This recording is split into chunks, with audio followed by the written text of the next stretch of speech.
What would be some of those things when you think back, like, hey, because it's easy to front, to show everybody, I got it. 100%. But you got those things that are like killing you underneath. Yeah. What might be some of those things you felt like disqualified you or the very thing that God wanted in the boat?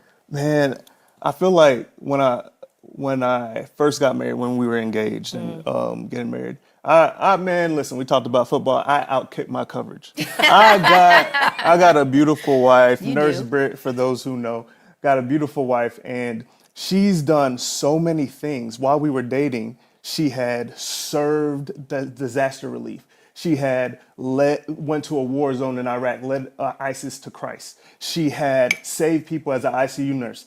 And I'm sitting here thinking like, God, thank you for this beautiful woman. But man, she's done a lot for you. I've done a little bit here or there. That's deep. So I was like, man, it wasn't necessarily something that I felt like, I was jealous or envious of. It was more of, man, how do I contend here? How do I bring something here, right? So I was like, man, I feel disqualified to be with this woman for a second. And it's funny because Val and I were in an E-group 8 years ago. 8 years ago, 8 right? years, that's a minute ago. And it was so Britt and I had an E-group. And side note, E-groups are one of the best things that we have a part of our ministry. I have a word from a friend that I carry 8 years later. Wow. She spoke something into my life where I was like, she saw me differently than I saw myself.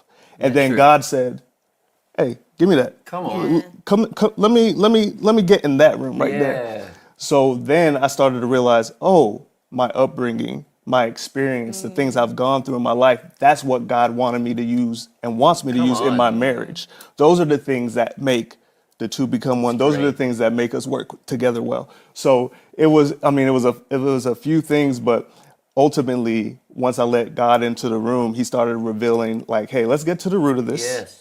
And then let me show you what I'm going to use and how I'm going to use it. And ultimately, he's helped me use it to become a better husband, a better father, all those things. But you had a distorted image of yourself. 100%. And the picture you saw of yourself and the picture God has of you, they didn't reconcile, did they? Yeah.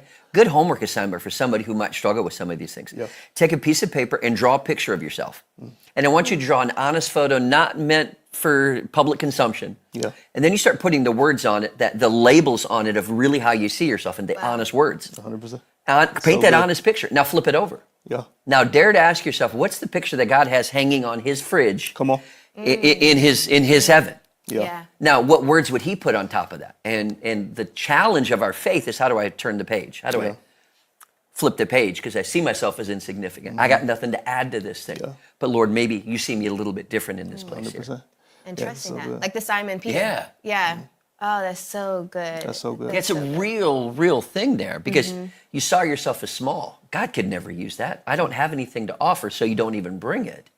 But I wonder how many men are sitting there in where you used to be that are going like, wow, JT, you look like you got it all together. I would have never known that was a struggle for you in the past. Yeah. And you just gave them courage in the present Yeah. because you shared a room that you struggled with. Oh, that's good. That's the sermon being illustrated right 100%. there. That's so good. Yeah. Theo said, yes, I thought my past disqualified me from all God has for me, but that pain is the very thing he wants to use for my future ministry, which kind of ties in. Christine was saying, I guess Natasha had said earlier, Natasha had a great point. Why is it so scary since God knows regardless? And it's one thing to let God in, but a whole different thing to surrender this room to him. But if I do, then the lights are turned on. And so this idea of hiding something from God that he is already so intimately familiar with and unintimidated by. Yes. God is like, He's comfortable in it. Yeah, like I'm so aware of this, and that's what makes it so beautiful, makes you so beautiful, and how I want to use you in my kingdom. Yeah, he's comfortable with our cringe. Yeah. Oh gosh, that's Come great. on. Like the thought of people going upstairs with the little toddlers, like you get like a visceral like. I brought them back. Yeah, I said, you come with me, little girl. But to know that the fact that our God is he's comfortable in those scenes, we don't want anybody else to see. Comfortable in our cringe. And the demon possessed people, think about them. I got nothing to offer, and now they're getting on the boat with these religious elite, these these apostles. They feel like I don't even belong on the boat. Yeah, It wasn't until they started to hear the shrieks on the other side that they started to feel like, wait now, there's purpose. there's purpose to my pain. Didn't you say, I don't have it in my notes, so I'm going off of memory, but you said something like, healing is not the absence of pain, it's the presence of purpose. Yeah. Man, that's so good. Well, because if I think healing is only about me, I don't understand my role in the kingdom. Yeah. The healing isn't just for me. Yeah. Isn't just to be healed, but it's to be a healer. Come Yeah. on. Yeah. Man, God hasn't just called you to be healed, He's called you to be a healer. It doesn't stop, right? Doesn't stop. Oof. Doesn't stop at deliverance.